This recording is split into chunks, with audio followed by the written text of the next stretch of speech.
Assalamualaikum warahmatullahi wabarakatuh. Baik, Waalaikumsalam. baiklah perkenalkan kami dari kelompok 4 yang beranggotakan saya Marwina Apriyanti, Mita Udia, Elseria Apriyanti Togatorop, dan Leni Priskatamba.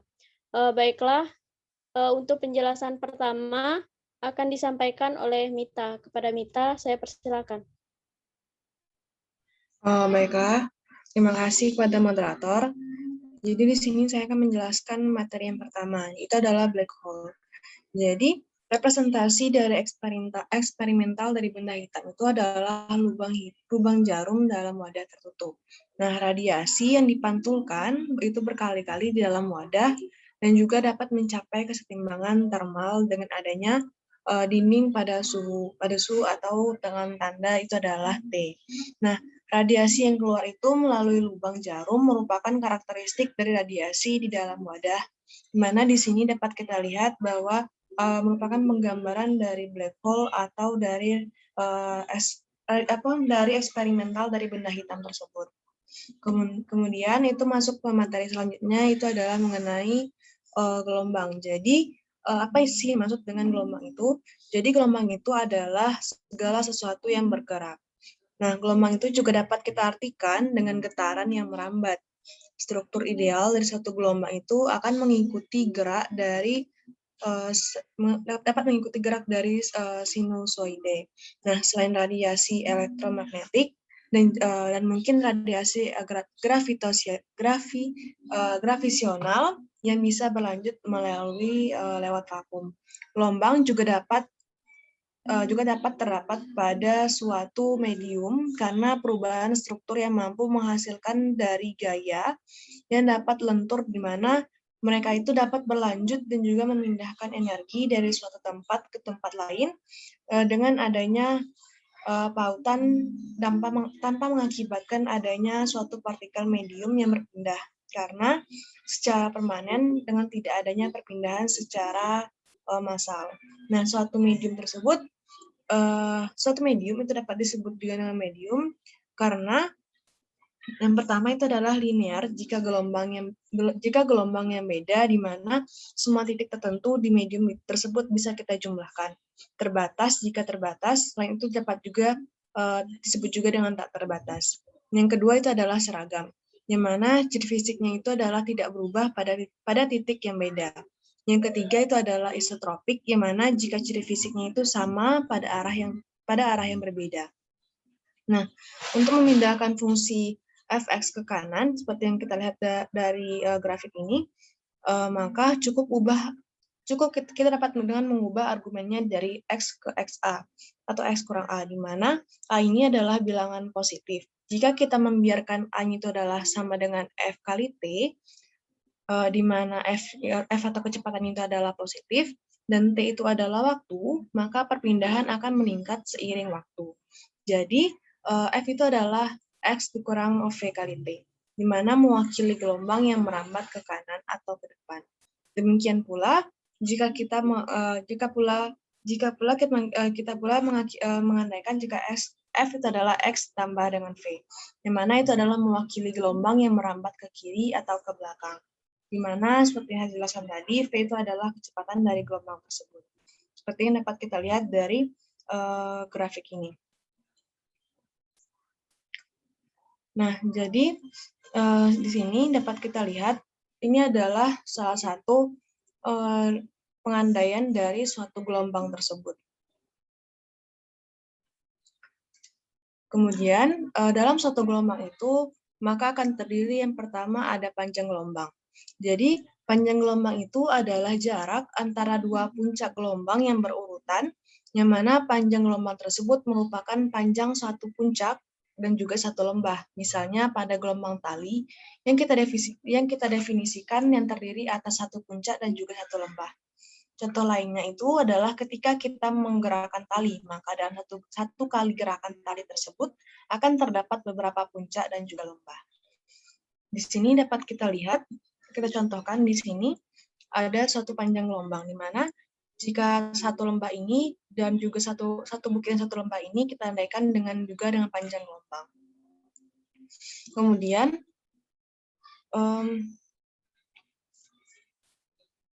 Kemudian pada satu contoh di sini, contoh lain, di mana pada gambar ini itu terdiri dari dua gambar, yang mana gambar pertama itu menunjukkan bahwa panjang gelombang itu terdiri dari gelombang dan juga jarak puncak ke puncak lain.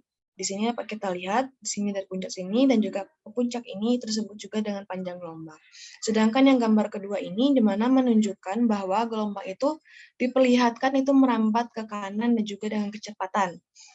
Di sini dapat kita lihat di mana lokasi tertentu amplitudo sesaat gelombang itu merubah melalui siklus lengkap, di mana itu terdiri dari 4 titik yang menunjukkan itu adalah setengah dari siklus tersebut. Di sini dapat kita lihat ada 4 titik yang menunjukkan setengah siklus. Nah, frekuensi atau V itu adalah jumlah siklus per detik yang terjadi pada satu titik tertentu. Panjang gelombang itu dapat kita tuliskan atau kita rumuskan yaitu dengan panjang gelombang sama dengan frekuensi dibagi dengan panjang gelombang itu adalah cepat rambat gelombang dibagi dengan frekuensi, atau panjang gelombang sama dengan cepat rambat gelombang dikali dengan waktu atau periode. Selanjutnya itu adalah frekuensi, di mana frekuensi itu adalah banyaknya gelombang yang melewati suatu titik tertentu per periode dan waktu tertentu pula. Jadi frekuensi itu dapat kita definisikan dengan jumlah getaran yang terjadi atau yang dihasilkan pada setiap satu detik. Menurut Sistem Satuan Internasional atau SI, satuan frekuensi itu adalah Hertz atau Hz. Yang mana hal itu merupakan salah satu bentuk penghargaan kepada Heinrich Rudolf Hertz atas kontribusinya dalam bidang elektromagnetis. Nah, Hertz ini menyebutkan bahwa frekuensi merupakan banyaknya gelombang yang dihasilkan pada satu detik. Jadi, supaya lebih mudah, kita bisa mengingatnya dengan 1 Hertz itu adalah 1 gelombang per detik. Nah, gelombang frekuensi ini itu ditandai dengan huruf F atau P, di mana frekuensi ini nantinya akan berhubungan erat dengan periode atau T. Nah, untuk frekuensi ini dapat kita rumuskan dengan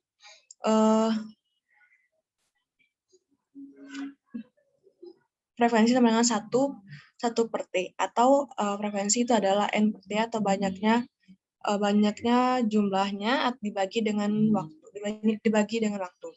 Nah, kecepatan ini merupakan seberapa cepat, yang ketiga itu adalah kecepatan, di mana kecepatan ini adalah seberapa cepat perjalanan puncak tertentu. Kecepatan gelombang itu adalah panjang gelombang dikali dengan frekuensi. Baiklah, saya kembalikan ke moderator. Baik, terima kasih Mita atas jawabannya. Nah, untuk slide selanjutnya, ini akan dijelaskan oleh LC. Nah, kepada LC, saya persilakan. Baiklah, terima kasih kepada moderator. Nah, di sini saya akan membahas tentang panjang gelombang dan juga frekuensi pada gelombang elektromagnetik. Nah, di mana kita ketahui bahwasanya panjang gelombang atau dalam bahasa Inggris yang disebut dengan wavelength adalah jarak antara satu puncak frekuensi gelombang dengan puncak lainnya. Di mana dengan kata lain, panjang gelombang frekuensi adalah jarak yang harus ditempuh oleh suatu gelombang dalam satu periode. Di mana panjang gelombang suatu frekuensi ini biasanya dilambangkan dengan simbol lambda. Dan di sini kita dapat melihat simbolnya, yaitu simbol lambda. Dengan satuannya adalah meter.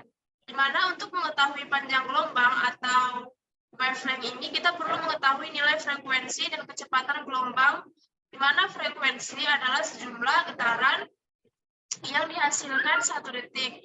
Di mana satuan frekuensi tersebut kita ketahui bahwasanya dia adalah Hertz, yang biasanya dilambangkan dengan huruf F. Sedangkan kecepatan gelombang atau wave speed ini biasanya dilambangkan dengan huruf V, dengan satuannya adalah meter per sekund atau meter per detik.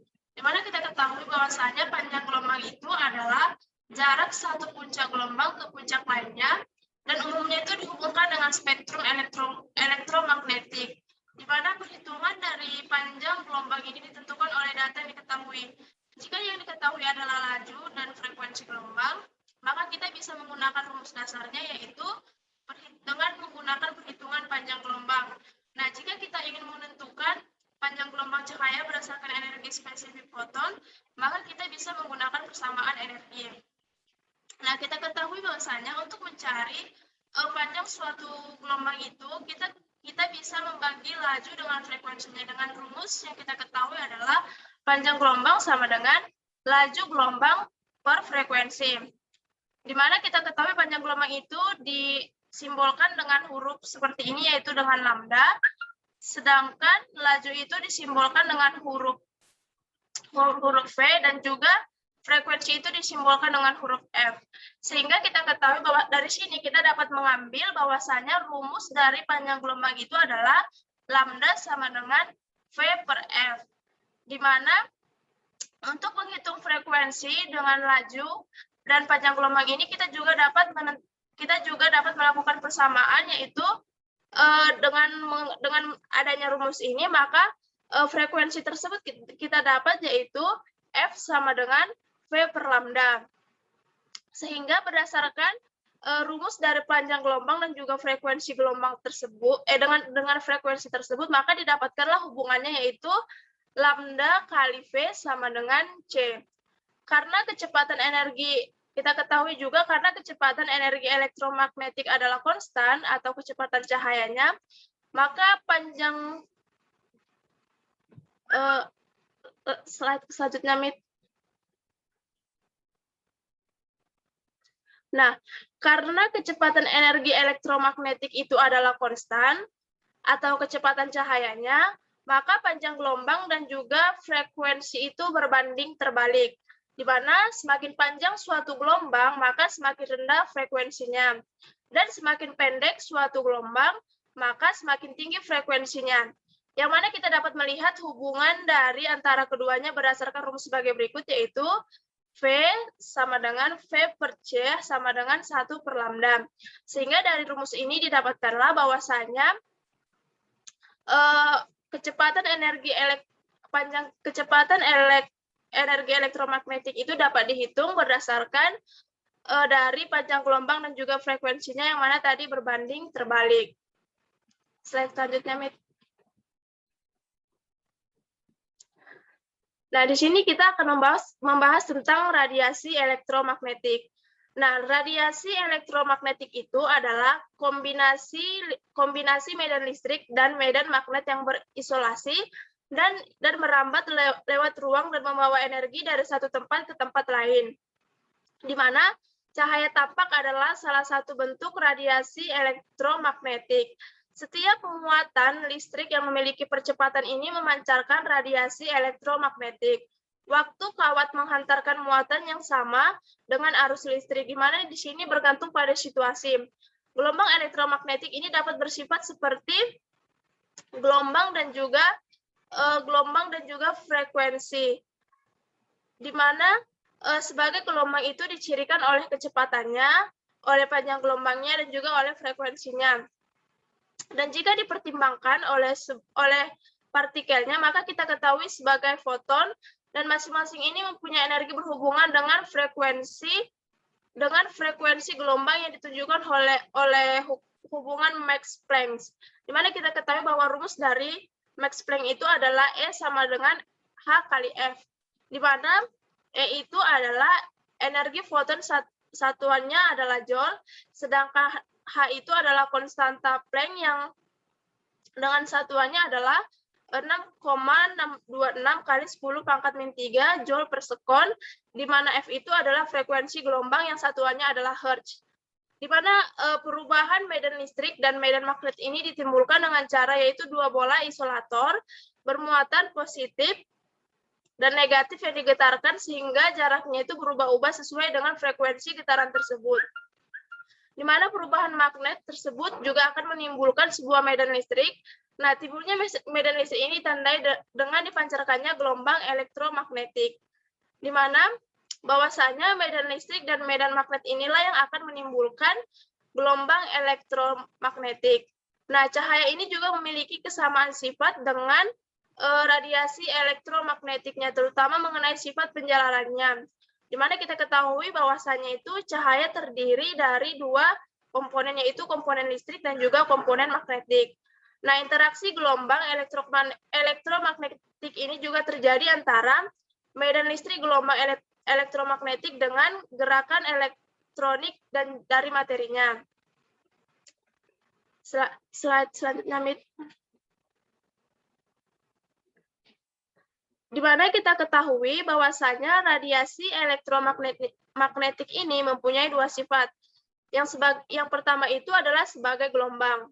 Nah, sebagai gelombang ini dia memiliki sifat, yaitu yang pertama, radiasi elektromagnetik ini mempunyai frekuensi di mana jumlah osilasi lengkap atau jumlah unit panjang gelombang itu lengkap yang dibuat gelombang per detik, yaitu 1 osilasi per detik sama dengan 1 Hz. Yang kedua, energi radiasi atau power radiation, yang mana radiasi elektromagnetik ini punya intensitas yang proporsional dengan energi radiasi, yaitu jumlah energi dari seberkas sinar yang melewati luasan tertentu per detik. Nah, yang ketiga adalah difraksi, di mana bila seberkas radiasi elektromagnetik ini dilewatkan melalui celah sempit, maka akan terjadi difraksi, di mana dalam difraksi ini terjadi perubahan panjang gelombang. Yang keempat adalah panjang gelombang atau lambda, yang kita ketahui merupakan jarak dari puncak ke puncak antara gelombang. Nah, yang kedua itu adalah sebagai materi partikel. Nah, di mana radiasi elektromagnetik ini memiliki energi radiasi. Nah, energi radiasi elektromagnetik ini dipancarkan dalam bentuk kuanta atau foton, di mana energi satu foton hanya akan bergantung pada frekuensi. Di mana dengan rumus yang kita ketahui adalah E sama dengan H dikali F. Nah, yang kedua adalah sifat partikel dari radiasi elektromagnetik ini ditunjukkan dengan efek fotolistrik. Di mana kita ketahui bahwasanya rumus dari efek fotolistrik tersebut adalah E sama dengan H kali F, kemudian diturunkan menjadi E sama dengan H kali C per lambda. Di mana E itu adalah energi foton dalam joule, F itu adalah frekuensi radiasi elektromagnetik dalam Hertz, H itu adalah tetapan Planck, yaitu nilainya sebesar 6,626 kali 10 pangkat min 34 joule per sekon. Nah, C itu adalah kecepatan cahaya dengan nilainya adalah 3 kali 10 pangkat 8 meter per sekon, sedangkan lambda adalah panjang gelombang dalam meter. Slide selanjutnya, Mit. Nah, dari radiasi elektromagnetik tersebut kita dapat melihat ilustrasinya ini, yaitu sebagai berikut. Di mana berdasarkan ilustrasi ini, maka dapat kita ketahui bahwasanya radiasi elektromagnetik itu memiliki dua sifat ganda, yaitu yang pertama kita dapat melihat di sini gambarnya, yang pertama itu dia sebagai gelombang. Sedangkan yang kedua itu adalah sebagai rangkaian paket energi yang sering kita sebut sebagai foton. Nah, di mana konsep foton ini sangat penting untuk pembahasan interaksi antara radiasi dan juga bahan. Sampai di sinilah yang dapat saya sampaikan. Saya kembalikan kepada moderator. Baik, terima kasih LC atas penjelasannya. Kemudian penjelasan selanjutnya akan disampaikan oleh Leni. Kepada Leni, saya persilakan. Baiklah, di sini saya akan menjelaskan tentang foton cahaya merah dan biru. Selanjutnya, Mita.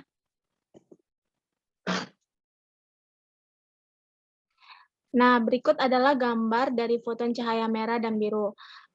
Panjang gelombang yang berbeda dari radiasi elektromagnetik membawa jumlah energi yang berbeda. Secara umum, semakin panjang gelombang, semakin rendah energi foton atau energi merah lebih sedikit daripada energi biru. Sebuah foton dapat dikarakterisasikan oleh panjang gelombang, dinyatakan dengan lambda, atau dapat juga dikarakterisasikan oleh energi, dinyatakan dengan E. Energi sebuah foton dan panjang gelombang cahaya memiliki hubungan berbanding terbalik dan dapat dirumuskan dengan E sama dengan H kali C kali lambda, di mana H adalah konstanta Planck dan C adalah kecepatan cahaya. Nilai dari konstanta-konstanta ini serta konstanta lainnya yang banyak digunakan diberikan pada konstanta H sama dengan 6.626 dikali 10 pangkat min 34 Joule, C-nya sama dengan 2.998 dikali 10 pangkat 8 M per S. Bila keduanya dikalikan, kita mendapatkan HC-nya 1,99 dikali 10 pangkat min 25 Joule. Hubungan berbanding terbalik seperti dideskripsikan itu berarti bahwa cahaya yang terdiri dari foton berenergi tinggi atau seperti cahaya biru akan memiliki panjang gelombang yang pendek. Sedangkan cahaya yang terdiri dari foton berenergi rendah atau cahaya merah memiliki panjang gelombang yang panjang. Untuk partikel seperti foton dan elektron, satuan yang biasanya digunakan dalam elektron volt atau EF bukan Joule. 1 elektron volt adalah energi yang dibutuhkan untuk menaikkan 1 elektron melalui 1 volt, sehingga energi dari sebuah foton yang memiliki energi 1 eV sama dengan 1602 dikali 10 pangkat min 19 Joule. Nah, ketika persamaan untuk energi foton dinyatakan dalam satuan eV dan μm, kita mendapatkan persamaan yang biasa digunakan untuk menghubungkan energi dan panjang gelombang dari sebuah foton. Sebagaimana ditunjukkan pada persamaan ini, yaitu E dikali elektron volt sama dengan 1,24 lambda mu dikali M. Slide selanjutnya, Mit. Selanjutnya, emisi energi oleh atom. Ada beberapa emisi energi oleh atom. Yang pertama, recall flame test laboratorium. Atau elemen berbeda mengeluarkan warna yang berbeda. Yang kedua, warna dihasilkan dari atom yang melepaskan energi dengan memancarkan cahaya tampak dengan panjang gelombang tertentu atau warna tertentu. Yang ketiga, atom menjadi tereksitasi atau menyerap energi panas dari api. Dan yang keempat, beberapa kelebihan energi dilepaskan sebagai cahaya terbawa jauh dengan foton. Yang kelima, energi foton sama dengan perubahan energi atom, panjang gelombang pendek sama dengan foton berenergi tinggi, panjang gelombang panjang sama dengan foton berenergi rendah. Mekanika kuantum menjelaskan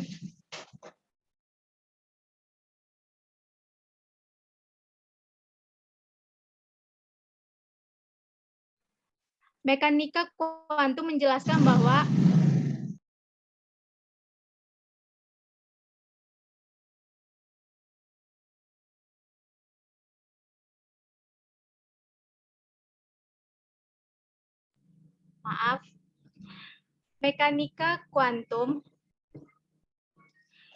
Mekanika kuantum menjelaskan bahwa atom yang berada pada level energi eksitasi akan kembali ke level energi dasar dalam jangka waktu tertentu yang dikenal sebagai average lifetime. Dalam proses ini, atom tersebut akan memancarkan energi dalam bentuk partikel cahaya atau foton. Hal ini analog dengan bagaimana matahari memancarkan cahayanya yang memberikan kehidupan di muka bumi. Fotonik kristal adalah struktur periodik yang terdiri dari rongga-rongga udara yang dapat merefleksikan cahaya dengan cara yang berbeda. Proses ini mirip dengan fenomena refleksi pada batu mutiara. Prediksi ini membuka riset yang mendunia terhadap jenis kristal ini. Kristal ini diharapkan dapat menjadi dasar utama untuk chips optik yang dapat memanipulasi informasi pada cahaya. Slide selanjutnya, Mit.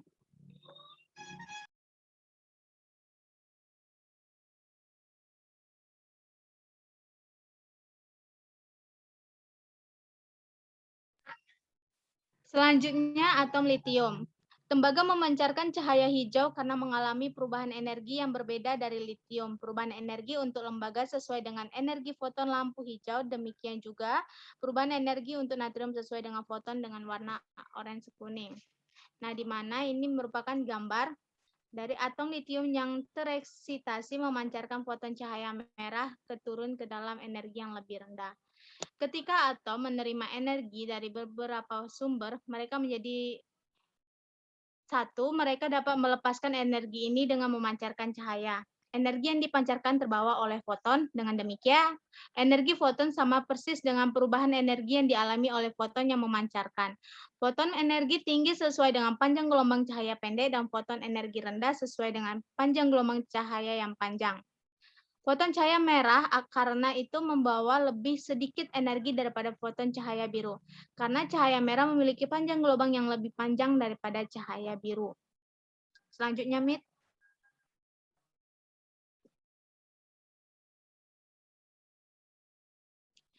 Nah, berikut adalah persamaan gelombang satu dimensi. Persamaan gelombang satu dimensi untuk fungsi skalar yaitu non-vektor. Dapat dirumuskan F sama dengan diferensial kuadrat F per diferensial X kuadrat dikurang 1 per V2 dikali diferensial kuadrat F per diferensial T kuadrat sama dengan 0, di mana V adalah kecepatan gelombang. Persamaan gelombang memiliki solusi sederhana, yaitu F dikali fungsi terhadap X kali T sama dengan fungsi terhadap X lebih kurang dari VT, di mana fungsi terhadap U dapat berupa sembarang fungsi terdiferensialkan 2 kali. Di sini ada persamaan gelombang satu dimensi pada persamaan 10.16 yaitu diferensial kuadrat W per diferensial T kuadrat sama dengan C kuadrat dikali diferensial kuadrat W per diferensial X kuadrat, dan ini merupakan persamaan 10.16 di mana W merupakan pemindahan, C merupakan kecepatan gelombang. Persamaan 10.16 tadi merupakan bentuk PDE hiperbolik. Versi lebih sederhana dari persamaan 10.16 adalah persamaan adveksi yang ditampilkan pada persamaan 10.17 ini, yaitu diferensial Y per diferensial T sama dengan min C dikali diferensial Y per diferensial X. Persamaan 10.17 tadi ini menggambarkan evolusi pada bidang skalar Y dikali X, Y dibawa oleh gelombang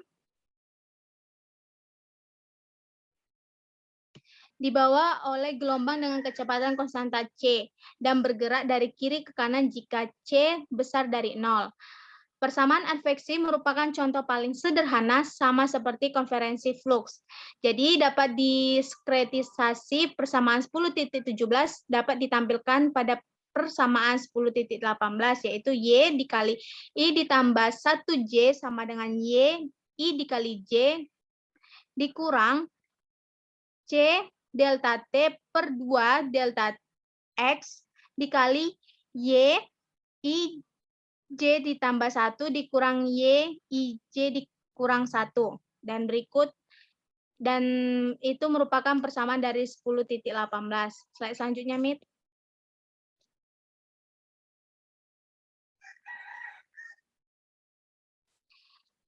Nah, selanjutnya yaitu dari persamaan gelombang satu dimensi ini dapat dibuktikan bahwa F dikali X kurang lebih dari VT menyelesaikan persamaan gelombang. Nah, dapat ditulis bahwa F dikali X kurang lebih VT sebagai fungsi terhadap U, di mana U yaitu X kurang lebih VT. Jadi, diferensial U per diferensial X sama dengan 1, dan diferensial U per diferensial T sama dengan kurang lebih V. Nah, selanjutnya menggunakan aturan rantai. Diferensial U per diferensial X sama dengan diferensial F per diferensial U dikali diferensial U per diferensial X dikali diferensial F per diferensial T menjadi diferensial F per diferensial U dikali diferensial U per diferensial T. Jadi, diferensial F per diferensial X sama dengan diferensial F per diferensial U menjadi sama dengan diferensial kuadrat F per diferensial X kuadrat sama dengan diferensial kuadrat F per diferensial U kuadrat. Dan diferensial F per diferensial T sama dengan kurang lebih V dikali diferensial F per diferensial U. Sama dengan diferensial kuadrat F per diferensial T kuadrat menjadi V kuadrat dikali diferensial kuadrat F per diferensial U kuadrat.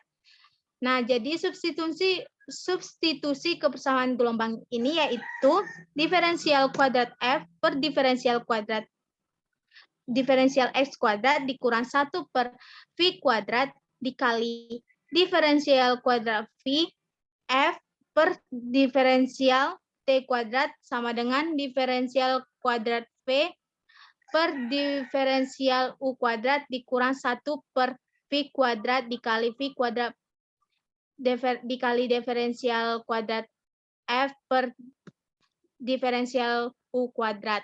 Sekian moderator.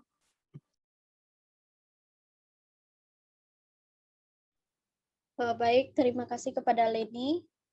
Untuk slide selanjutnya akan saya jelaskan sendiri. Nah, di mana saya akan menjelaskan tentang gelombang harmonik.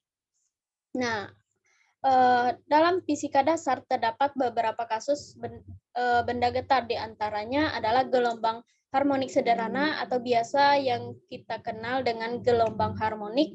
Nah, apabila suatu gaya ataupun dalam hal ini dapat diartikan sebuah tarikan ataupun dorongan yang bekerja pada suatu sistem. Nah, misalnya saja pada sebuah pegas yang diberikan beban, maka akan menimbulkan suatu perubahan keadaan, yaitu adanya pemanjangan atau pemendekan pegas dari perubahan posisi beban dari titik setimbang atau titik di mana sistem belum diganggu. Nah, gerak harmonik sederhana ini terjadi karena adanya gaya pemulih. Nah, gaya harmonik sederhana adalah gerak bolak-balik benda melalui suatu titik kesetimbangan tertentu dengan banyaknya getaran benda dalam sebuah sekon selalu konstan.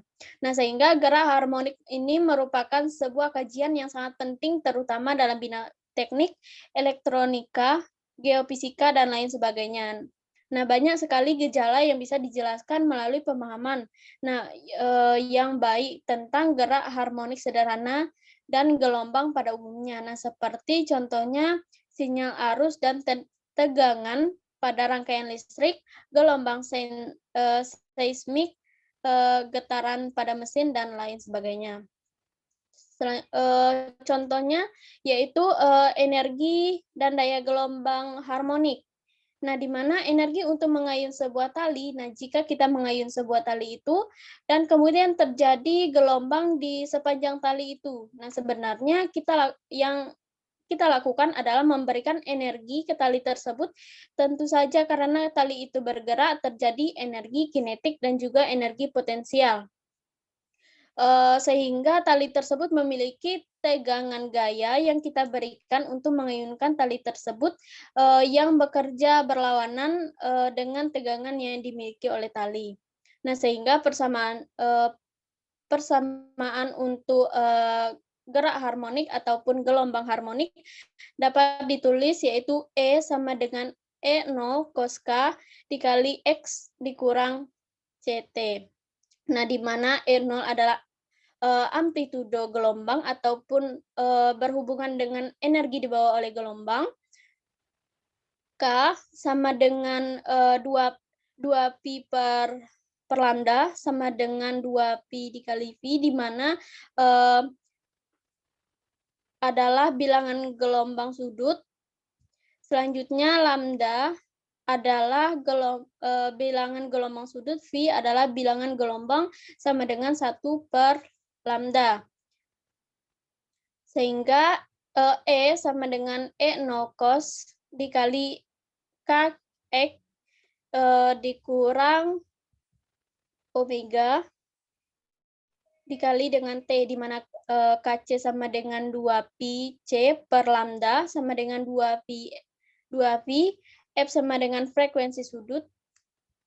Nah, berikut ada, di samping tersebut ada gambar di mana gambar tersebut menggambarkan gelombang dengan variansi yang berbeda. Nah, di mana pada gambar pertama itu merupakan variasi dengan posisi pada satu waktu.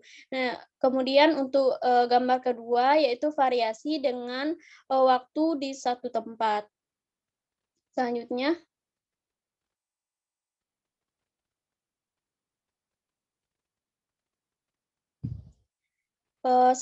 yaitu fase gelombang. Nah, di mana fase gelombang ini adalah besaran yang berkaitan dengan simpangan dan arah gerak gelombang. Maka dapat ditulis E sama dengan E0 cos K dikali X dikurang CT.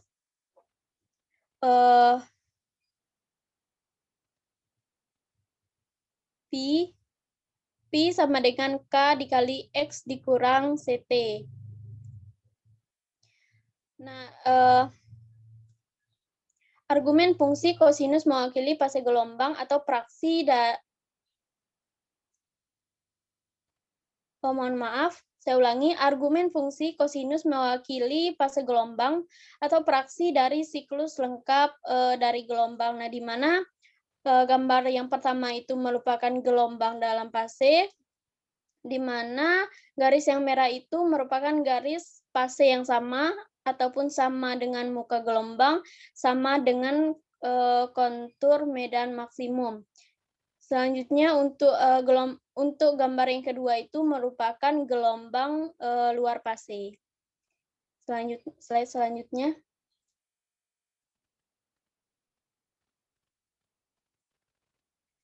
Selanjutnya yaitu kecepatan fase, di mana kecepatan fase ini merupakan kecepatan fase yang merambat.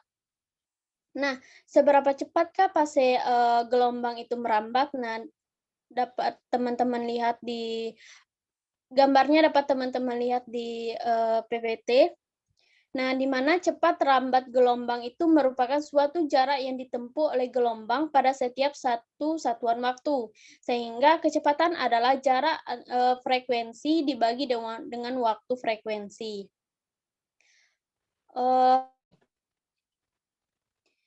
Nah, di mana kecepatan fase merupakan panjang gelombang dibagi periode V sama dengan lambda per tau. Nah, di mana F sama dengan 1 per tau, V sama dengan lambda dikali frekuensi.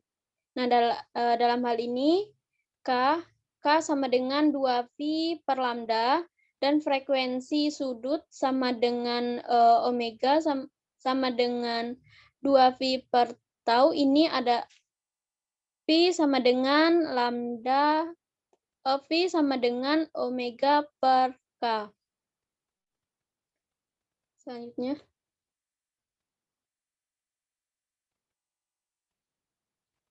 Slide selanjutnya, Mit.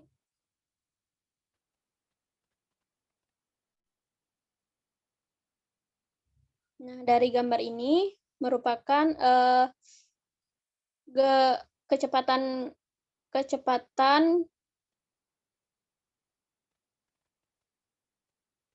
mohon maaf, saya ulangi. Nah, dari gambar yang ada di PPT itu merupakan kecepatan di mana bentuk keseluruhan dari amplitudo gelombang atau gelombang yang merapat sama dengan kecepatan sinyal. Di sini kecepatan fase sama dengan kecepatan grup atau medium non-dispersif. Selanjutnya.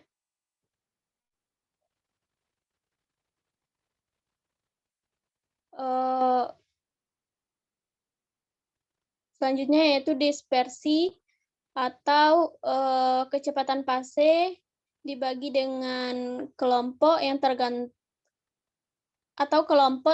pada frekuensi. Nah, gambarnya dapat teman-teman lihat di PPT.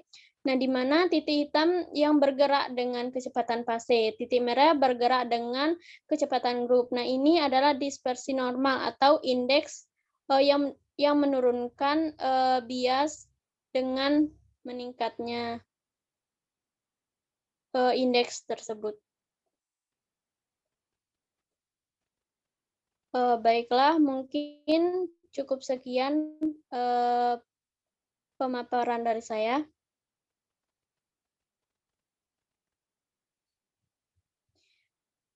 Baik, mungkin hanya itu penjelasan dari kelompok kami. Jika ada salah kata kami mohon maaf. Saya akhiri dengan wabillahi taufiq wal hidayah. Wassalamualaikum warahmatullahi wabarakatuh. Waalaikumsalam warahmatullahi wabarakatuh.